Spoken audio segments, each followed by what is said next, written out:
certificate of urgency for a simple reason that we have received petition from the Ghana Chamber of Telecommunications. In fact, the Ghana Chamber of Telecommunications on the 1st of December 2021 wrote a letter to the Right Honourable Speaker, the Parliament of Ghana, Accra, and to the attention of Joseph Osei-Usu, for us to listen to them, first invite them and listen to them.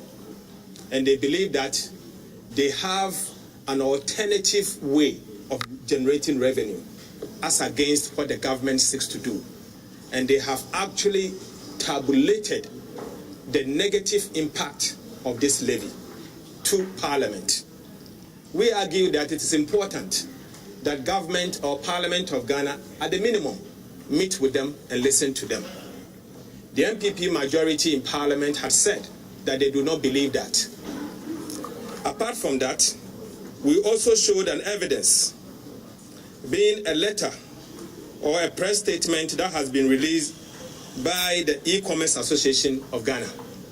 And we also said that there was the need for us to invite the E-commerce Association of Ghana for the purposes of them feeding us in as to what they believe will be the negative impact of this bill if it goes through.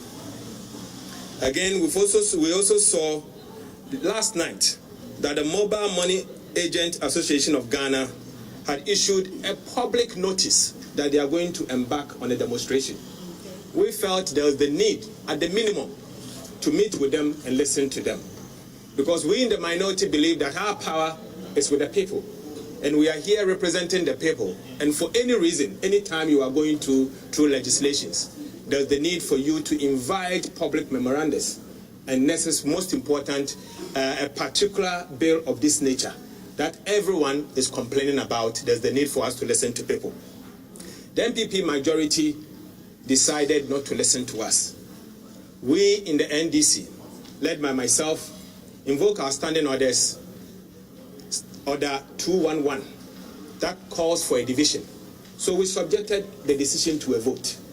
At that point, the NDC 12 members on the committee voted against it, and the MPP 12 members of the committee, without the chairman, voted in favor of the motion that they should carry it on a certificate of urgency. You agree with me that if you look at Order 2115, the chairman of the committee does not have an initial vote, or an original vote, but he only has a casting vote. The chairman decided to exercise his right under the casting vote and voted in favor for us to consider the E-levy and the certificate of urgency.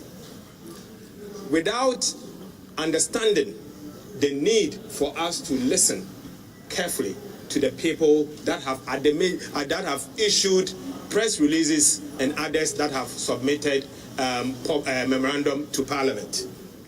We are sad. We are sad not only because we lost, but we felt that the MPP does not believe in democracy, and if they are determined to do something, they want to push it regardless of the cost. We then decided to sit in and not to boycott the processes. We do not believe that we should boycott it, and we should sit in and, where possible, as much as we can, we get the bill improved or deleted completely.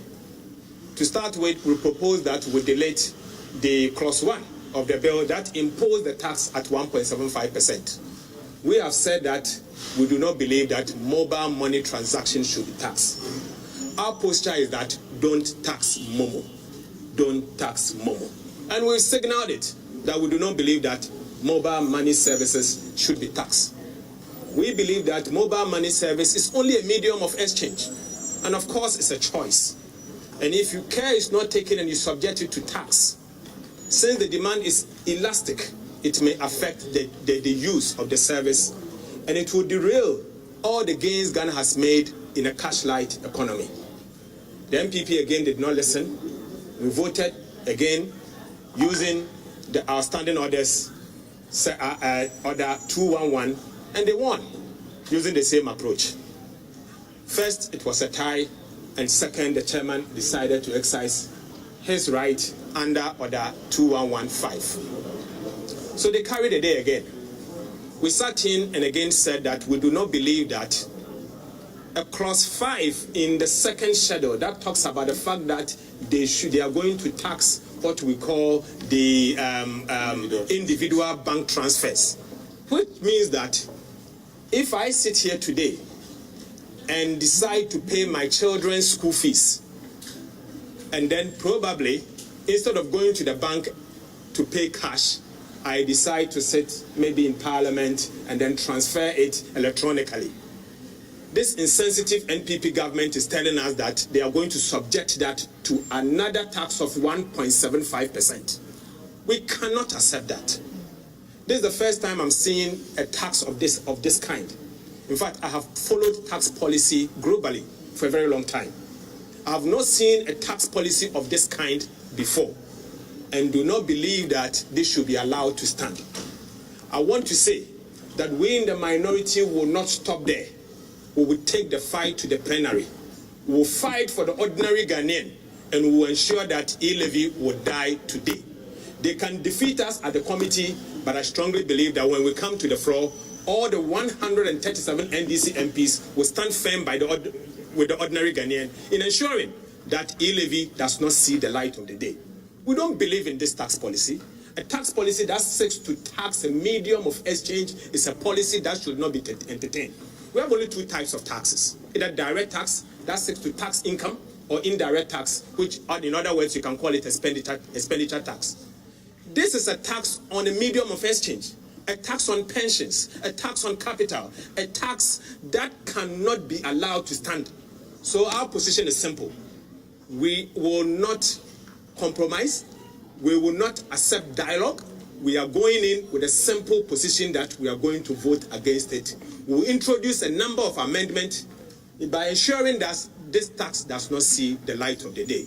So that is what I can say for now, but I can assure you that we will fight for the ordinary Ghanaian, because we do not believe that this tax should be made to survive. Thank you. Let me just add one last thing, that on the Schedule 2.5, we have not taken a final decision on that, because that is the bone of contention now.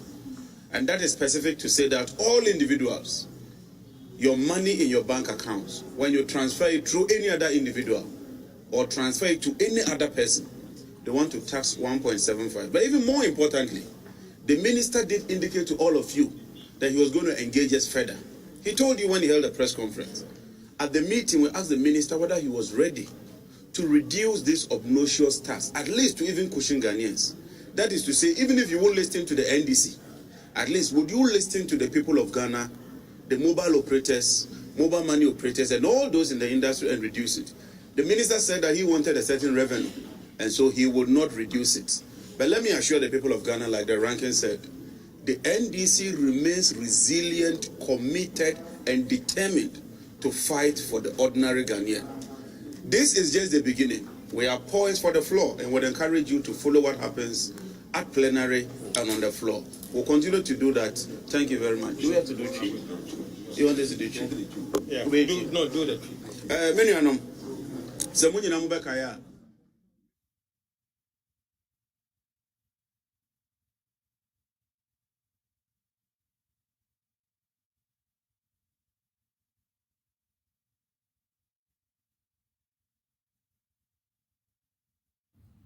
So that was John Jenapo speaking to the media. Earlier was Akufo-Addo, who is spokesperson for the minority on finance, explaining why the minority will still kick against it at the plenary. So it does appear that it has been approved at the committee level. It is yet the committee will usually present its report to the plenary, and the plenary may have to agree or disagree with the report.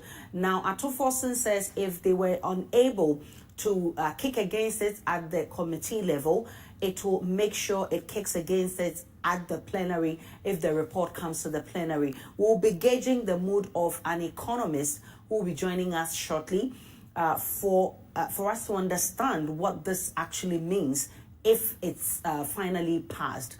Now, let's get a better understanding of what this also means On your screen shortly, you will see that the telecommunication companies and mobile money operators have agreed to reduce their charges on peer-to-peer transactions by 25% amid the possible introduction of the E-levy. And this means that the transaction amount, for instance, if it is 50 cedis, the current charge is 50 pesos. Now, the charges after the 25% decrease will be 38 pesos. If it is 100 cedis, it is 1 Ghana cedis.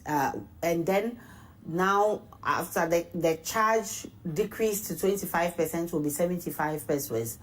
If it is 200 cedis, now it's now goes to, you would have paid 2 cedis before the reduction. Now that it's been reduced, it's 1.5, 1 cedi 50 pesos. If it's 300 cedis, you were usually going to pay 3 cedis. Now you pay 2 cedi, 25 pesos. And if it's 400, you were supposed to pay 4 cedis, but now you're paying 3 cedis. And if it's 500 cedis, usually you would have paid 5 cedis. Now it's 3 cedis, 80 pesos. So that's the reduction of the peer-to-peer transactions. Let's move to Parliament and speak with my colleague Parker Wilson, who is in Parliament for us. Parker, how did it happen that the minority could not shoot against this at the committee level? Aisha, you know, this is a game of numbers, and that's the minority at the committee level at the time voted or rejected the E-levy at the committee level. They subjected everything to a vote, and the minority members are 12 on the committee, and so all 12 of the minority members on the committee voted against the E-levy, whilst all the 12 members of the majority caucus voted in favor of the E-levy.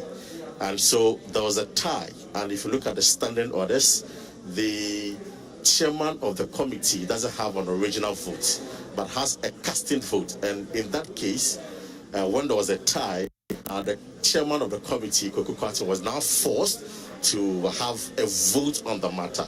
And of course, because he's an NPP NP and the chairman of the committee, he voted in favor of the bill. So at the end of the day, the NPP had 13 as against 12 of the NDC. So as I said, it's a game of numbers. So 13 is bigger than 12. And that is why they have to agree that it has to be submitted or laid before the House under a certificate of urgency. And this certificate of urgency, Aisha, essentially is to sidestep all the processes where you have to engage others, where you have to consult others before the bill goes through. So we are not going to government is not going to do anything about engagement, rather move straight to the plenary for the report to be submitted, and subsequently, if the minority will approve it, then they approve. Now, talking about the minority, Akufo-Addo is the ranking member on the Finance Committee. He has to lead the fight from his side on the committee. Now, Honorable, it's a simple question. When there was a decision to ensure that at least this goes under a certificate of urgency, was it the view of the minority that the NPP were going to side with you at the committee level? First, Parker, let me say that it is not about views. It is about the NPP taking a decision that is rational and understanding that they are not just here in Parliament in the name of a political party, but they are here representing the people. We are members of Parliament. In fact, we are here because of the will of the people. And at any point in time, we are under obligation to listen to the people that we represent. A bill has been introduced to the Republic for Parliament to consider. And the bill seeks to impose a tax that is very unpopular. Industry has criticized it. Letter has been written. Petition has been sent to Parliament. Press statements has been issued from multiple choices. It is only fair that we listen to the people that are asking us. That are asking for the people that ask us to be here. That are peoples whose authority that we are here. to represent them. But the MPP won't listen. For them, it's all about politics. For them, it's all about their self-centered gain. But that is sad. I do not believe that is democracy. Democracy is when you listen to the people. That is what Abraham Lincoln meant when he defined democracy. So the MPP have lost it. So I was thinking that the appeal that I led the minority to make to them will get some of them to change their position. But they won't listen because they're only looking at one-sided argument. Revenue. But that's the whole argument. But you see, they need money to prosecute government. You see, you will crash the economy when you are narrow. Your mindset becomes so narrow because you are looking at one thing. If you are taking a decision of this kind, you should look at the economic-wide impact and not revenue focus. Because you end up saying that you are looking for revenue, but in the end, revenue may not come. We would have ended up collapsing the economy. That is what the MPP seeks to do today. Now, for me, it's obvious that you lost at the committee level. Now, the report, as we know, is recommendation by a majority decision. How confident are you that when the report is submitted before the House, your side of the House would eventually emerge later? My job as the ranking member of the Finance Committee is obviously to lead the NDC minority into battle at the committee level. My mandate is not a self-mandate, it's a mandate from the NDC minority. The caucus, 137 NDC members, gave me a mandate to prosecute. I've done just that. The mandate is that we will not accept an imposition of tax on mobile money and individual bank transfer. That is the position of the NDC minority. We said, don't tax Momo. Don't tax bank transfer. That is our position. But you've lost at the committee level. Yes, we may have lost at the committee, but I can assure you that the showdown will happen here on the floor. The showdown will happen on the floor? Oh yes, the showdown will happen on the floor today. I believe that we'll make a superior argument that will turn one or two of the MPP members of Parliament to vote in favor of the NDC. This is a government policy. Look, it doesn't matter. A government policy that seeks to collapse the economy is not a policy that should be encouraged. A government policy that imposes additional burden on the ordinary Ghanaian is not something that we should encourage. I have not seen a government policy that seeks to tax pensions, that seeks to tax working capital, that seeks to impose additional burden on the ordinary Ghanaian, and a government policy that tells me that if I'm an individual, I'm transferring my children's school fees, they will tax me for the medium that I'm using. Who taxes a medium of exchange? So you have Akufo-Addo, who is spokesperson for the minority on finance, speaking with my colleague Parker Wilson. He says the minority will challenge this decision at the plenary, but just so you may know, it's been passed at the committee level. We'll wait to see what happens in Parliament when the report of the committee is presented to the whole House. Parker just spoke about the game of numbers. It is obvious that the NPP still has more numbers than the minority. Well, we see how this will pan out in Parliament when the report is presented in Parliament. Now, let's go back to our earlier story on the NPP's delegates conference and the fact that the 38 amendment proposals have been referred to the National Council of the party.